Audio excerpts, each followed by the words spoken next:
There's an old saying in the Army, the longest march always begins with the first step. By the same token, the greatest battle usually begins with one word. One simple code word which becomes the symbol of the whole operation. And so it happens that the battle for New Britain begins with the word overpower. A secret Army code word. And it means that at a certain time, at a certain place, American troops will land on the Jap-held island of New Britain. It's a tough island to crack. The Japs gave it plenty of teeth. A powerful naval base at Rabaul, good airstrips, and over 100,000 troops spotted in different places and expecting a visit. And besides Japs, there's always the jungle. Never before in history has a large-scale war been fought on such difficult battlefields. Looks pretty, doesn't it? Pretty as a picture in a pre-war travel advertisement. But how is it to live in? Ask Joe Soldier. A jungle-clad paradise crawling with bugs, snakes, and lizards, spiders. Ask him about sweating out a march through blazing equatorial heat. Ask him about the smell, that wet stench of the jungle. Yes, and don't let him forget to mention those tropical sunsets, bringing the malarial mosquito. An attack is prepared in staging areas where the men are rehearsed for the job. Quietly, secretly, systematically, men and equipment start moving into 3 separate areas along this coast. This is done so there'll be no large concentration of troops in any one spot to tip off the plan. A task force is a miniature army, tailored for a particular job. This one consists of a regiment from Texas, a battalion of artillery and service troops, quartermasters, signal corps, engineers, and medicos. They know what this staging area means. A jumping off place for something big.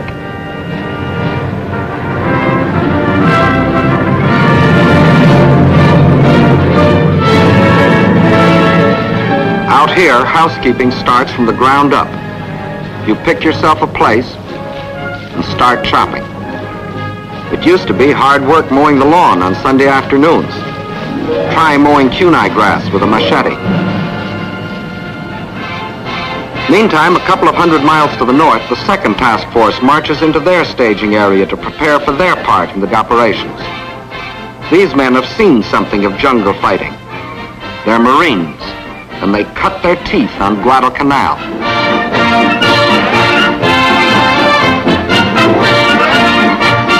In the third staging area, it's more Marines, more guns, more shells, more thorns to press into the side of Tojo's Island of New Britain. And back of the men come the trucks, the half-tons, the jeeps, the bulldozers, a community on wheels, carrying the 1,001 needs of a task force. Food for bellies and gun barrels, canvas for cover, wires for communication, the tools of a jungle army. When the lot is cleared, you stretch out your house. It doesn't take long. Just fasten the ceiling, get under the center pole, and hoist. And leave plenty of slack on those ropes. The first rain will do the tightening. Nudging out elbow room in this wilderness and getting your stuff across swamps and streams is pretty rugged. But it's good practice for jungle warfare.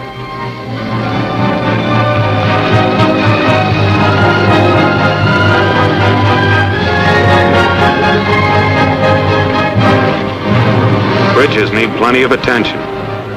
Mountain rains can swell these streams to torrents that can drown the truck. And transportation is important out here. When it comes to jungle construction, you can't beat a fuzzy wuzzy. Uncle Sam has thousands on his payroll.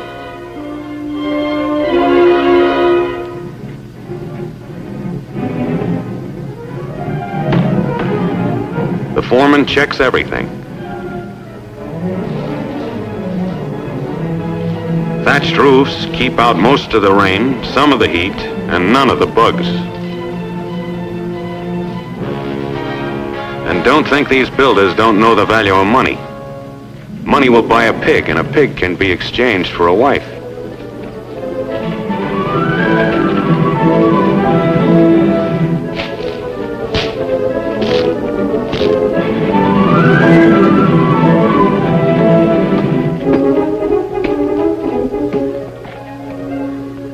Here's where that Boy Scout training comes in handy. And this lad is an awfully tough critic. Outfits sprawl over a staging area for miles. It's a signal corps job to tie them together with telephone lines. Not much like hometown telephone poles, but the technique of climbing them hasn't changed a bit.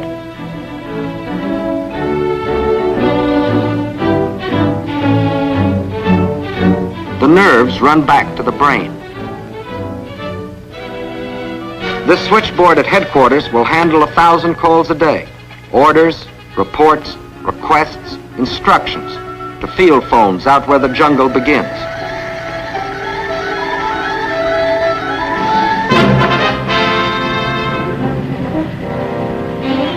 When a Jeep or a truck is issued to a driver, that's his baby, and he keeps it clean.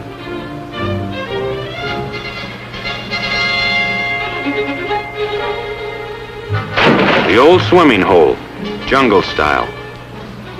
It's the bath, shower, and laundry combined.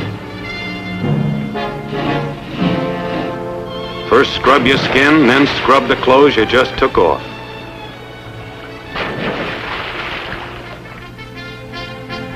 This may not be your favorite cafeteria, but it's the only one handy right now. And it's the quartermaster's job to see that the Army is fed wherever they are.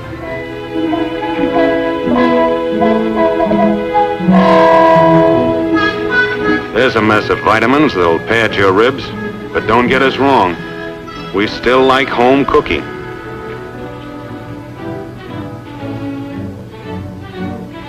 These are the canvas cities that Joe Soldier built out of jungle and kunai grass. Like their forefathers, these troops have tamed a corner of wilderness into a temporary home. 5:45, and the day begins.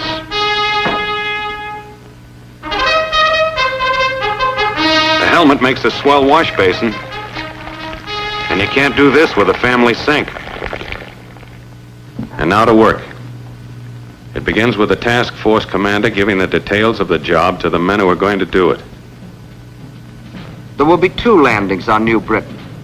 The first at Arroway, to divert the Japs from the main landing a few days later at Cape Gloucester. Arroway is a peninsula. A small force will make a landing up here in the enemy's rear, they hope, and move down the peninsula to join with the main forces, who will land along here. Complete surprise is the main thing. Hit fast and hard. Gain a foothold before the Japs can move a large force against you. That's what unit leaders are telling them. A soldier has to know what he's supposed to do, where he's supposed to do it, and why. And this is the time to check your weapons. A gun jam on a beachhead might happen only once. The same thing is going on up in the Marine staging area. Weapons, equipment, and the men themselves get a personal once-over. Anti-aircraft protection stays on its toes, just in case. 37mm anti-tank teams have to load, aim, and fire almost simultaneously. They can get off about 30 rounds a minute. It's rumored that a Lone Star governor once said, "By gad, if the United States ever goes to war, Texas will go with it." And here she is.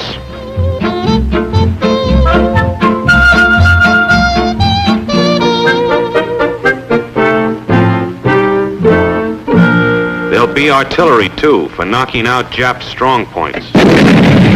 Sometimes it takes a flamethrower to burn out a pillbox. They work well in jungle warfare. That could be a NIP installation. Native fighters, or bongs as they're called, give our troops a few tips on the technique of jungle fighting.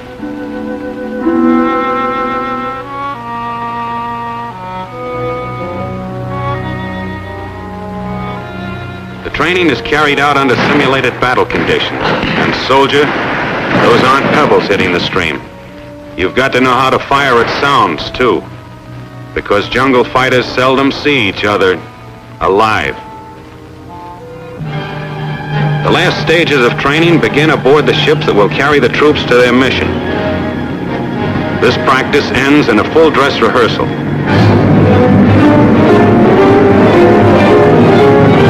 Two detachments are going to make the landing in rubber boats.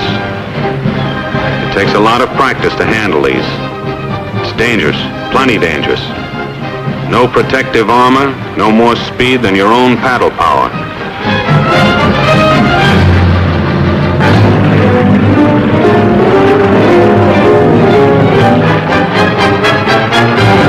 Regular types of landing craft may have trouble getting over the coral reef at Arroway, so buffaloes and alligators have been selected to bring the first wave of assault troops ashore. What's an alligator? It's an amphibious tank. What's a buffalo? It's an amphibious tank too, but it's got more armor. They look like bad dreams, and they'll deliver the first punch. And now let's hear what the general thinks. The secret of your success is your squad and platoon leaders. They must get hold of their outfits and control them. But control doesn't mean bunching. The buffaloes will land in a wave. From then on, they're tanks. They crash through the underbrush. They knock out trees, followed by riflemen.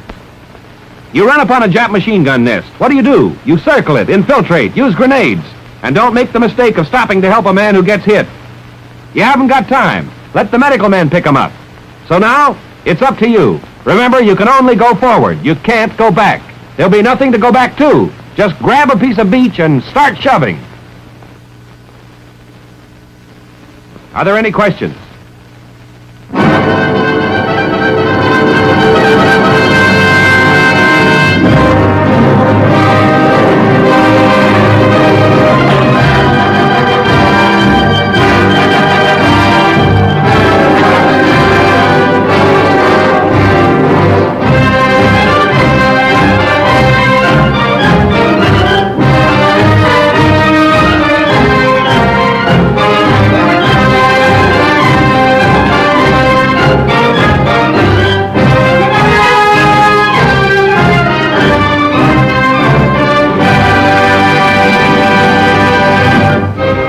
Comes the parade of men and supplies, the loading, the checking, the counting, the packing. It's the war of logistics, adding up to the final question mark. Will the troops who make the landing have what they need, where they need it, and when they need it? Training is over. Rehearsals are over. This is it.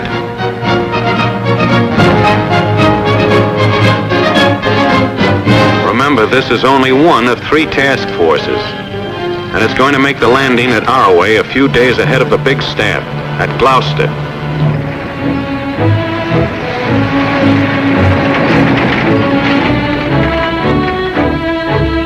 The Commander-in-Chief, who is responsible for the coordination of the whole plan, comes down for the takeoff.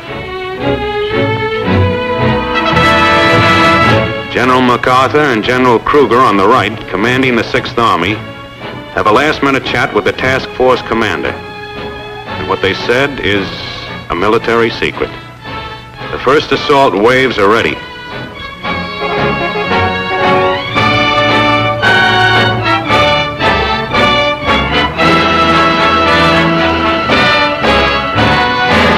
Time doesn't even wait on generals, and time is running out. This is goodbye, and good luck.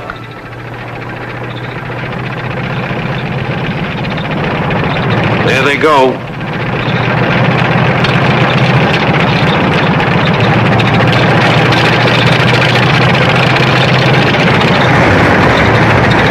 Buffaloes and alligators are going to load on the mothership.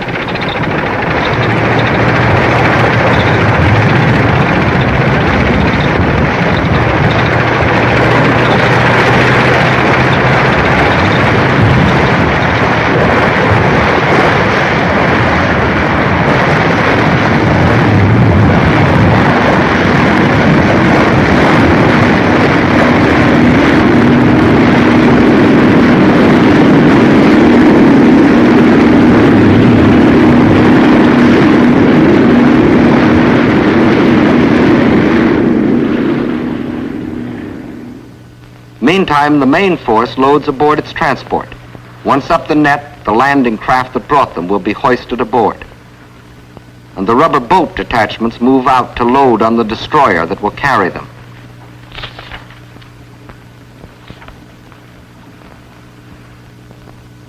The convoy is on its way to meet its naval escort. This is D-Day -1. The men know that means the day before invasion.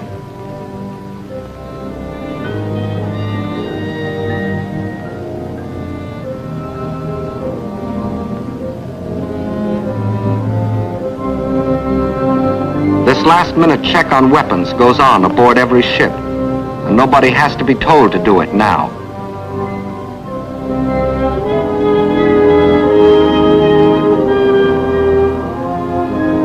Ammunition to fight malaria. It's the daily Atabrine pill.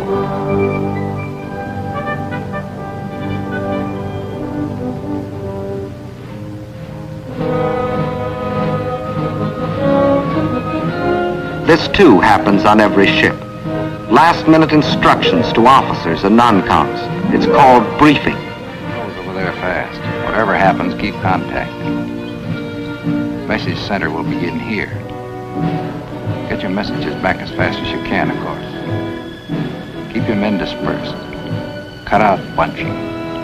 Look out for this high ground over here. You'll have to hit it from the flanks, I think. And above all, keep moving in this direction. You've all got compasses. We're at the rendezvous point. The task force commander leaves to board one of the destroyers of the escort. And now the convoy will sail through the night to Arroway.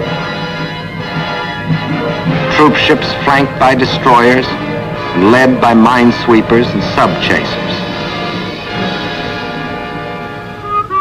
I hate to see that evening sun go down.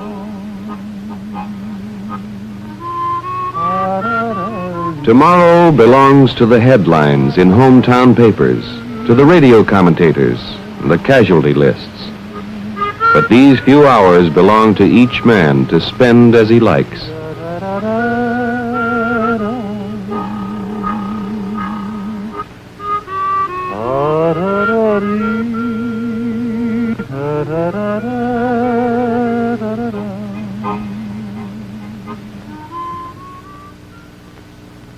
D-Day.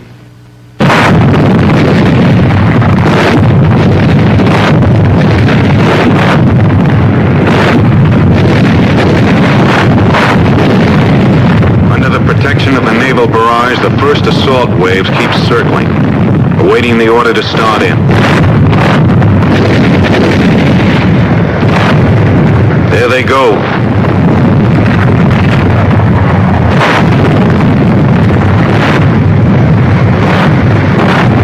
A Jap plane.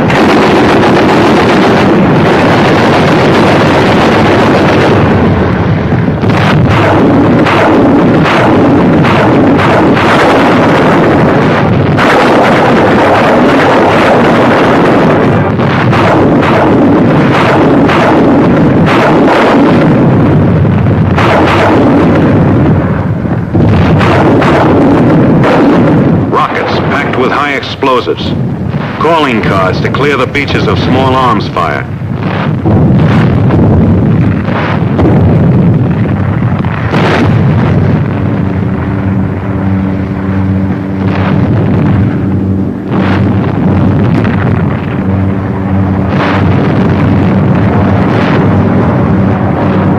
More planes coming. Ours, we hope. Yep. It's a sky full of angels, our own B-25s.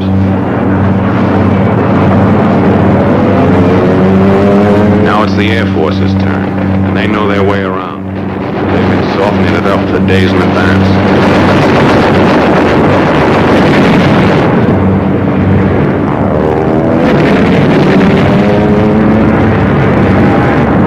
Propaganda leaflets to tell the Jap what's happening to him and why.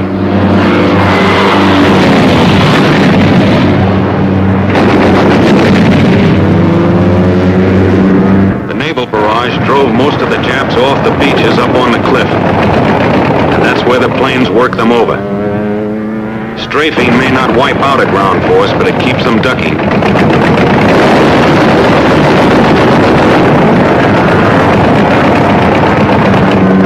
There's the landing place. The first casualty, result of a Jap machine gun burst.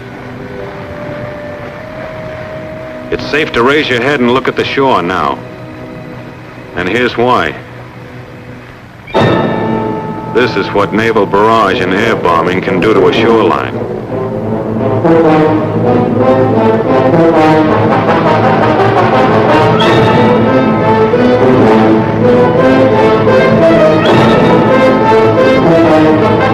Remember, you can only go forward. You can't go back. There'll be nothing to go back to. Just grab a piece of beach and start shoving. Still a few snipers around.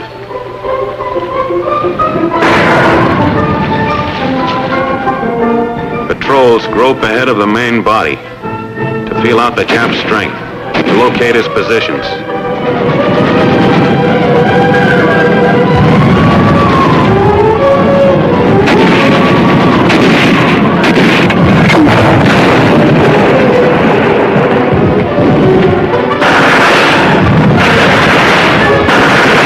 The assault troops keep advancing.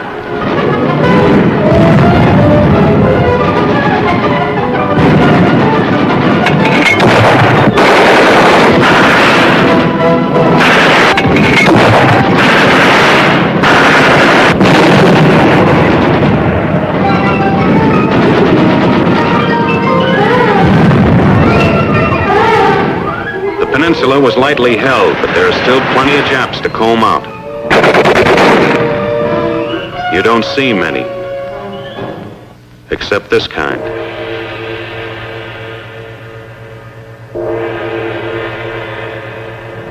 The objective is to push about 3 miles up the peninsula, then dig in and hang on. More and more troops are fed up to the rapidly advancing front by jeeps, alligators, and buffaloes. The grab is over. Now to hold on. Counterattacks may strike anywhere, anytime. Better be ready. Beach gun emplacements for all-round security. That's an air raid warning truck under the camouflage. And every man digs a place to dive into when the Zeros come.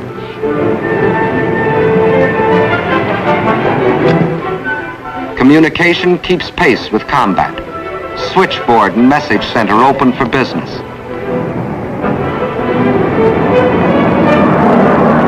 Supplies are needed faster than ships can bring them.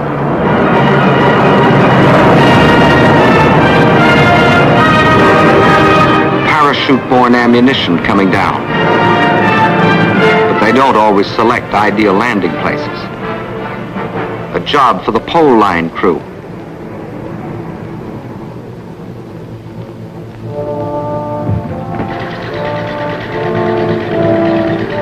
That dirty pool is being converted into drinking water by the Engineer Water Purification Unit.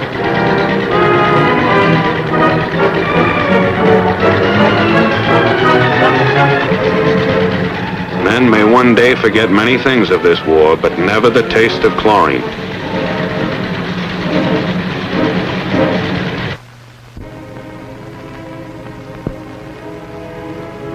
Casualties from the front get attention in the surgical tent. The man on the table got a shell fragment in the leg. Enemy planes.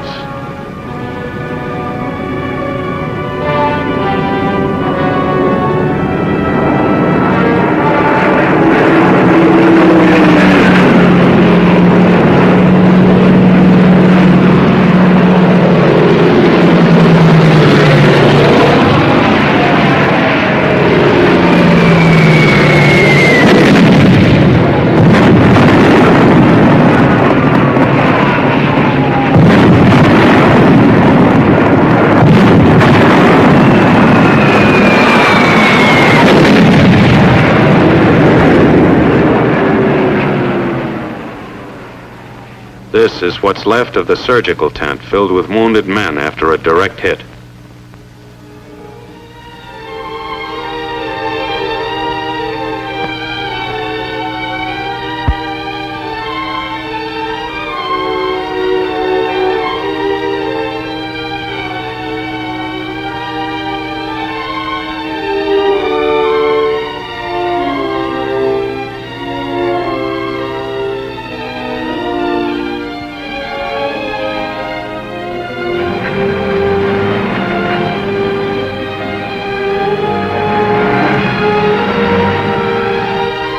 For these men, the roads are longest. Having received emergency treatment, the wounded are evacuated to hospitals in New Guinea. This landing was a complete surprise to the Japs, so resistance was light, except at the upper end of the peninsula where the rubber boats went in before dawn. They met heavy machine gun fire before they could reach the beach. The boats were destroyed. The men were scattered. They just couldn't swim and fight at the same time. But the main landing is successful. The Japs have been driven back up the peninsula. The beachhead is established. The task force commander is ready to make his report.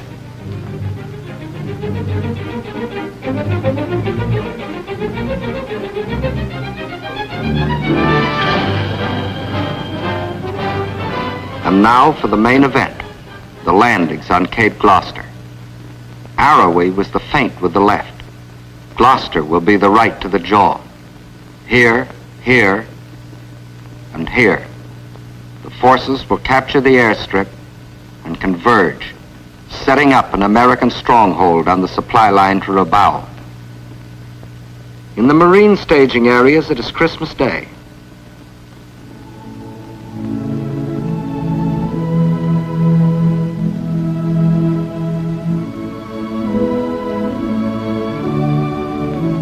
The last mass before sailing for Gloucester.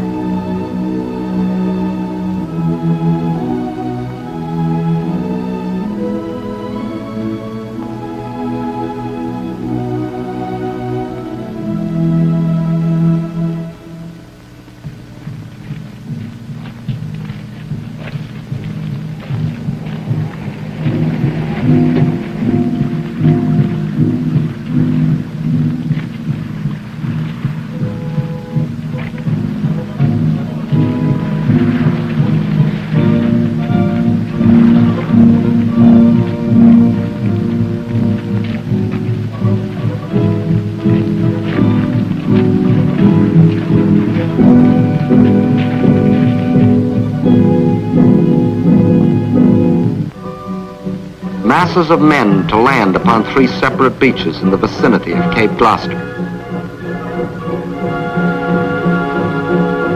This is to be the main effort. It is an army made up of 2 task forces in the teeth of known Jap power.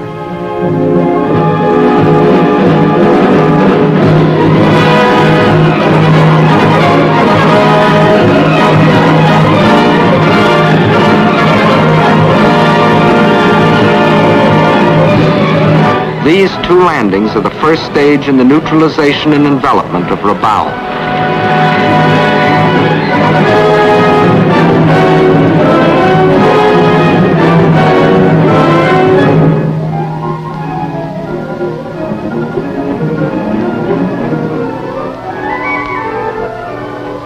On Christmas night, a vast convoy sets out.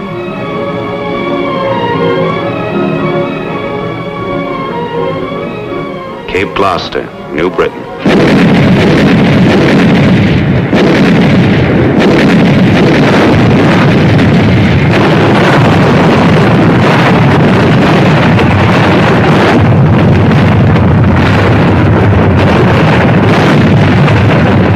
Nearing the height of the naval bombardment, the first assault load into Higgins boats.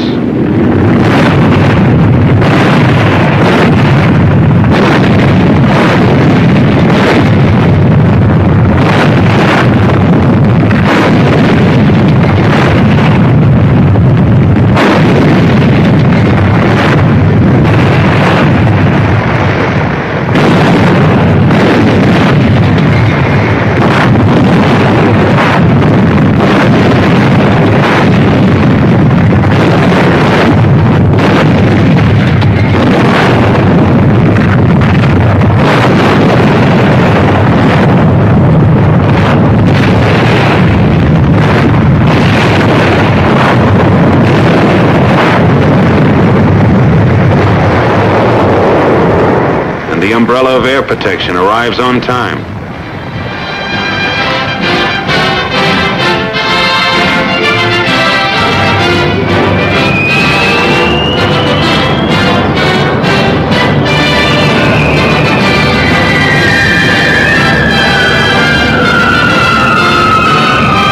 Back of the beaches, the jungle crawls with Japs.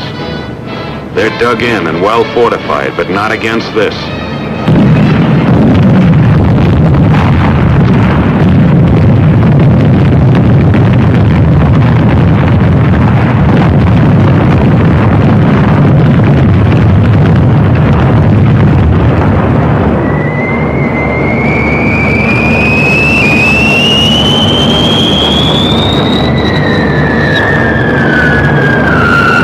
Bombardier once boasted he could hit a derby with a dime. Here's where accuracy really counts.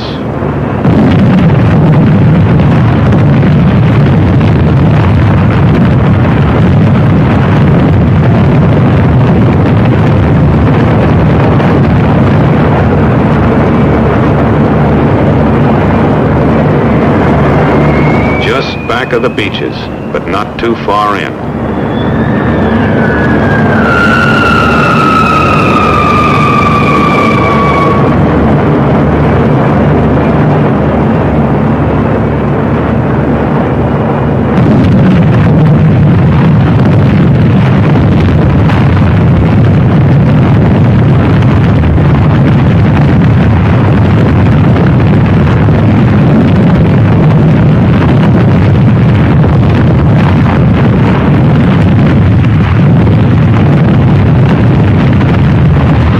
Boats keep moving in.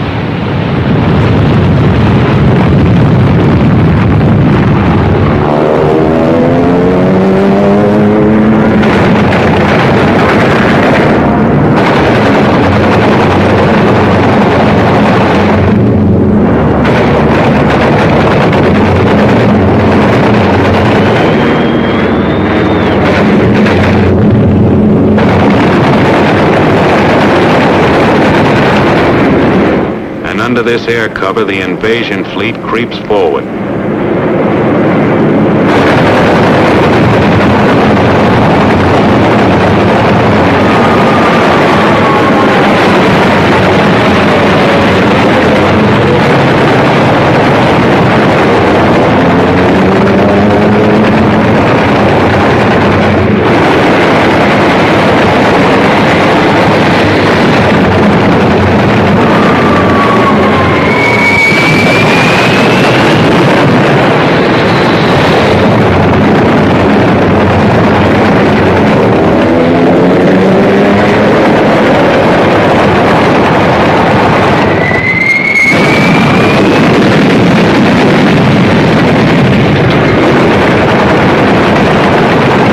Of smoke to screen our landings.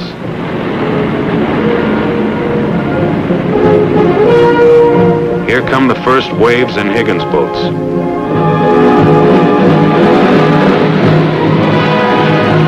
Not ghosts from Pearl Harbor, but American boys. Tom, Dick, and Johnny. The boys who used to play baseball in the vacant lot on Saturday afternoons. The youngsters that drove jalopies and sang the popular songs. You may have wondered sometimes if they'd ever amount to anything. Well, here they are, giving everything they've got. This is jungle. These assault waves are like a hand stretched out in a dark room, feeling their way.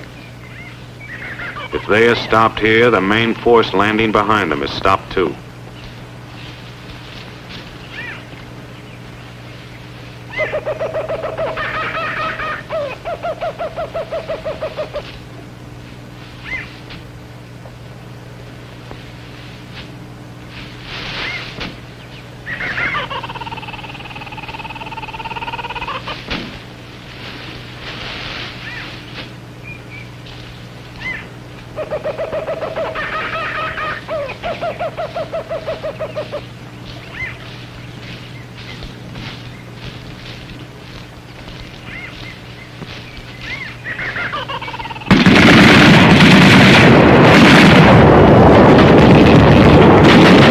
contact with the enemy.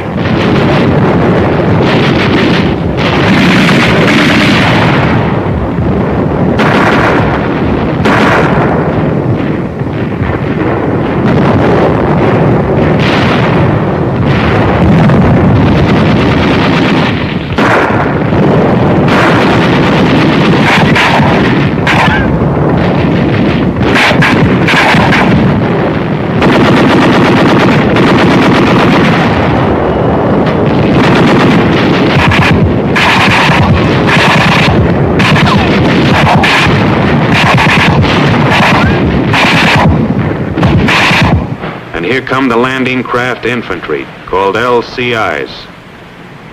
They're bringing the main fighting strength to back up the assault wave.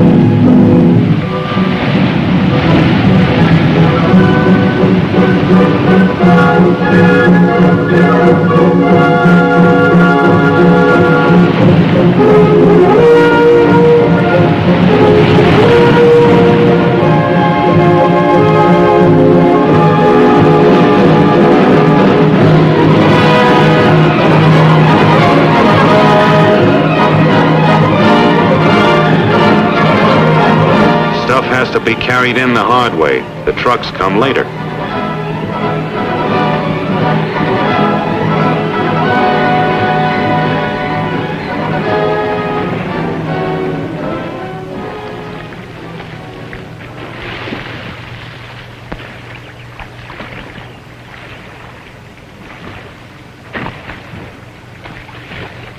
Digging in, up at the front.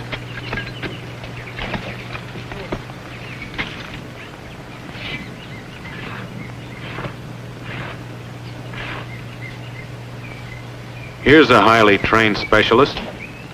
Even a Jap sniper can't camouflage his scent. Fresh troops forward.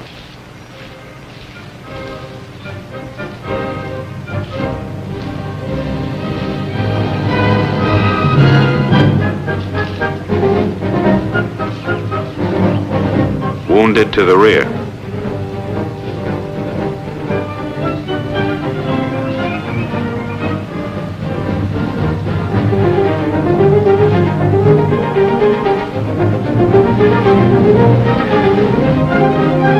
Never know what's around the next bush.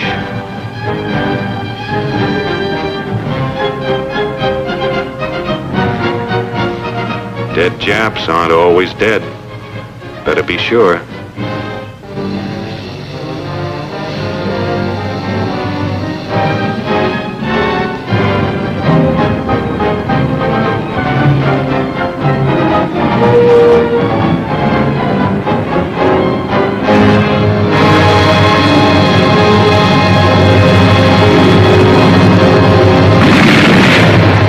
Strong point.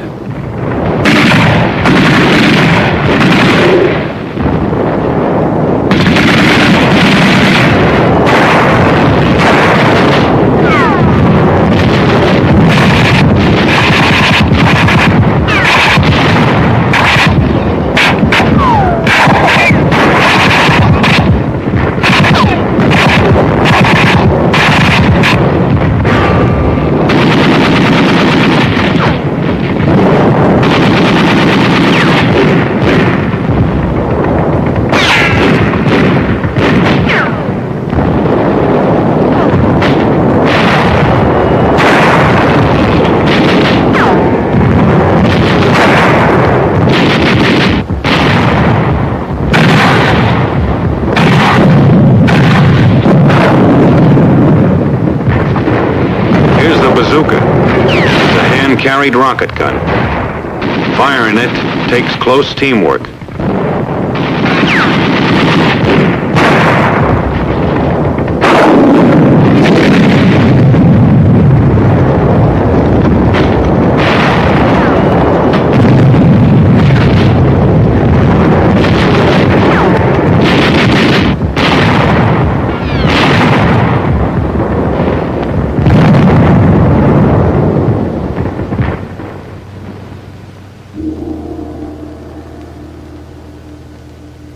grenades, mortars, bazookas, and flamethrowers did this.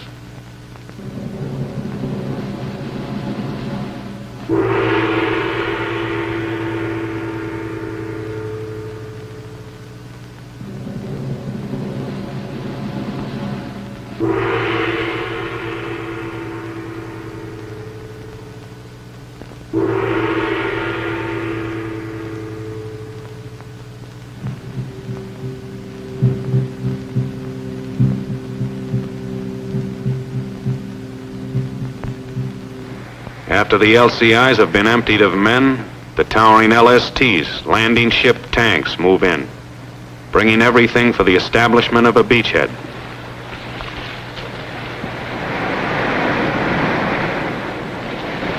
This succession of ships, all in their proper order, thousands of men and tons of supplies have but one purpose: to keep a thin line of riflemen fighting their way forward into the jungle.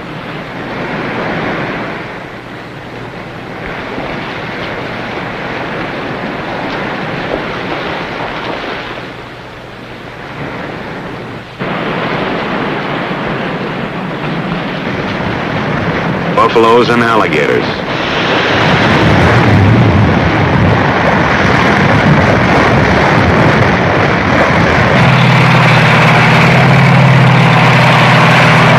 Mechanized sledgehammers, smashing holes in the jungle wall.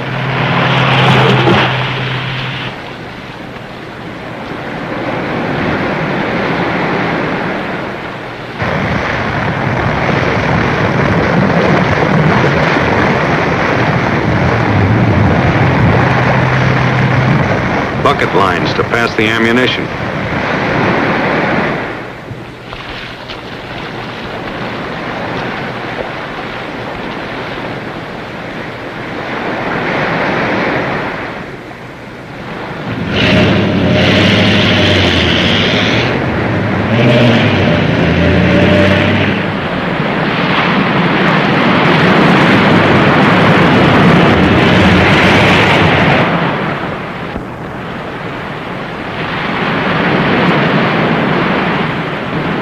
Jeeps do a lot of things, but they can't swim.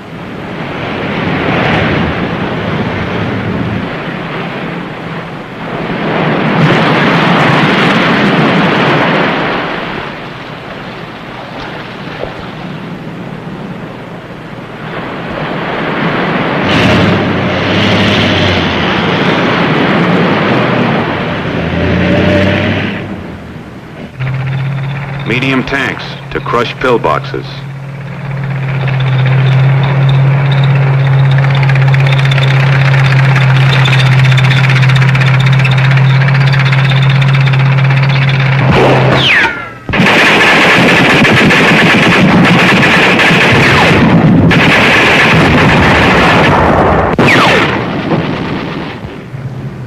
An hour or two later, the trucks roll in.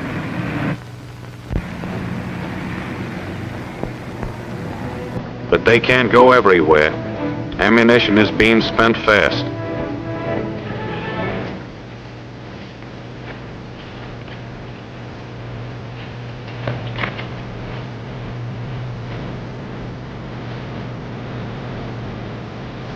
For every finger squeezing the trigger, there are 100 others pulling, hauling, and carrying.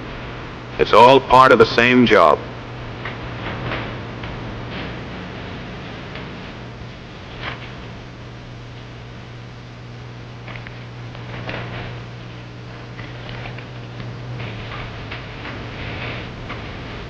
That's barbed wire they're carrying.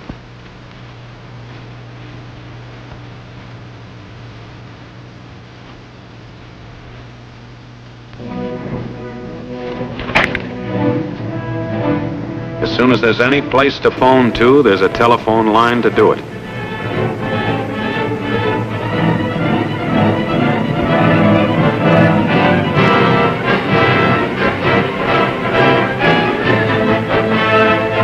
A final protective line against counterattack must be prepared.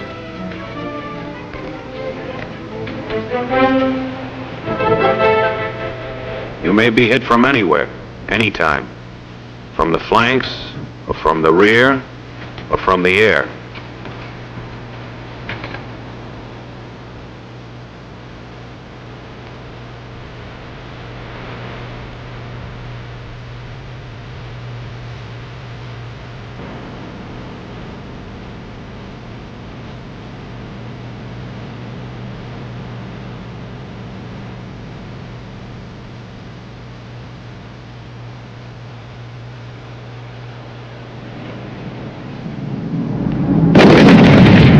At 2:35, enemy dive bombers. Jap planes shot into the water.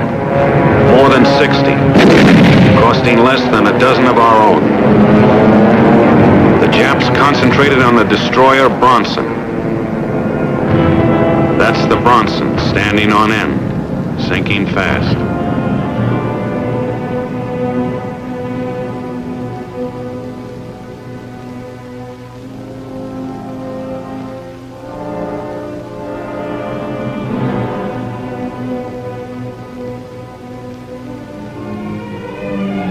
But among the floating wreckage are survivors.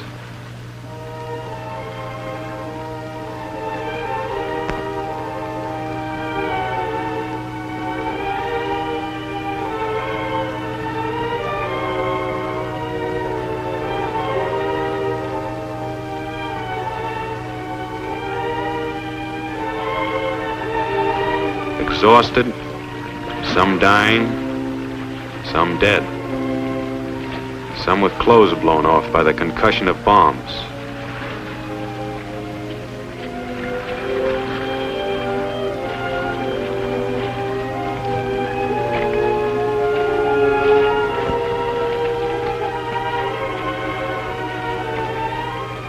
These are a part of 208 survivors who will remember the Bronson when they fight again. Back at Gloucester, it had begun to rain.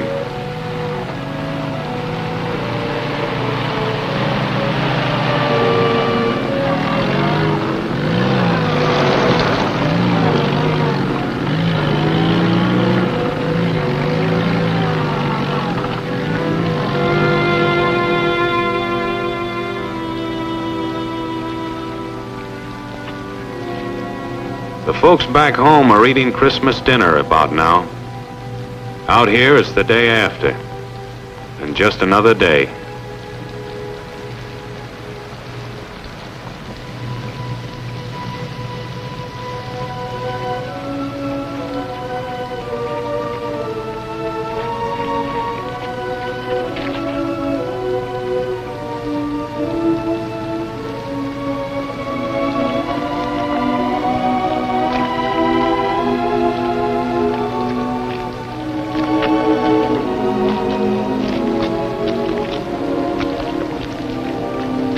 Just one more enemy. Mud.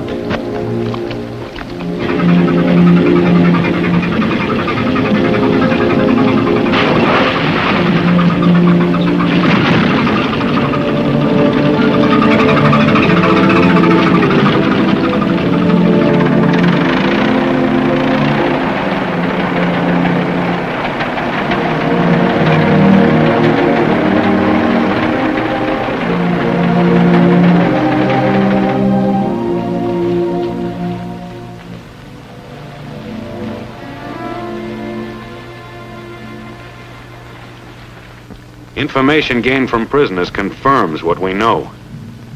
The advance is nearing its main objective.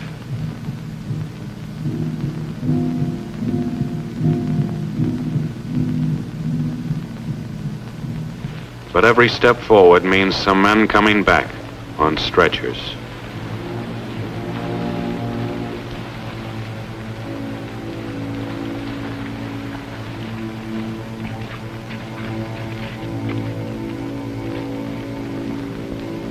Sometimes it takes too long for the stretchers to arrive.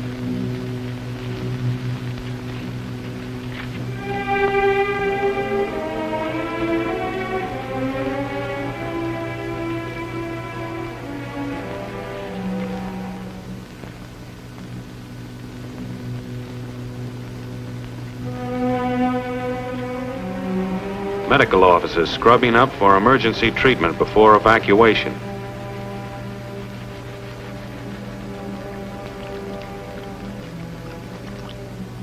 The country doctor, the city surgeon, working together 25 hours out of the 24.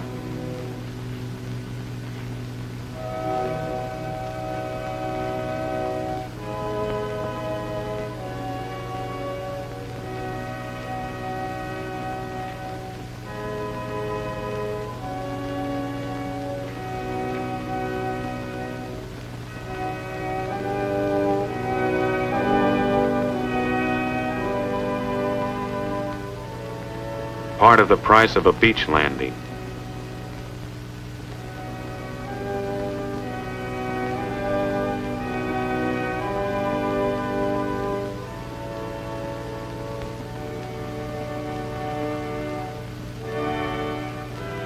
Yes, it's a wounded Jap, receiving decent treatment and a cigarette.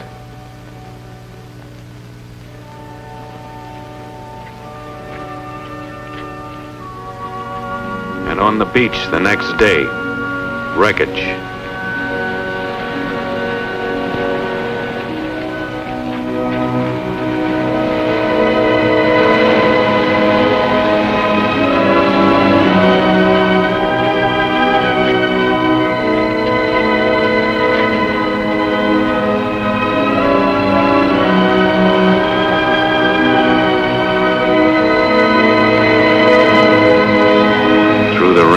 Darkness of enemy waters, they're going back to hospitals in rear area.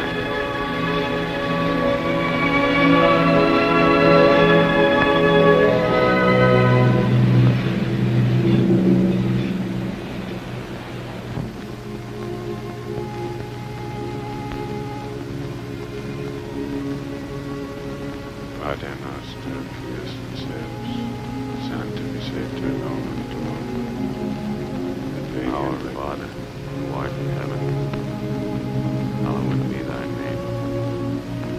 Thy kingdom come. Yeskadal, Yeskadash, Rabon. Yomod, Roch, Husay, Yamin, Mopusay. Kayehon, Violesos, Sotaye, the fall, faces away, our Lord, our Manas,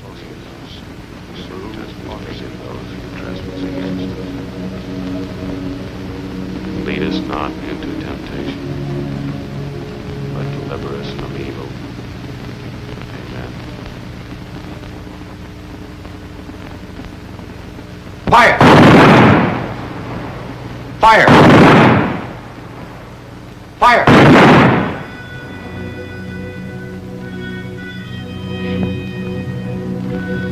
One day of American living, bought and paid for.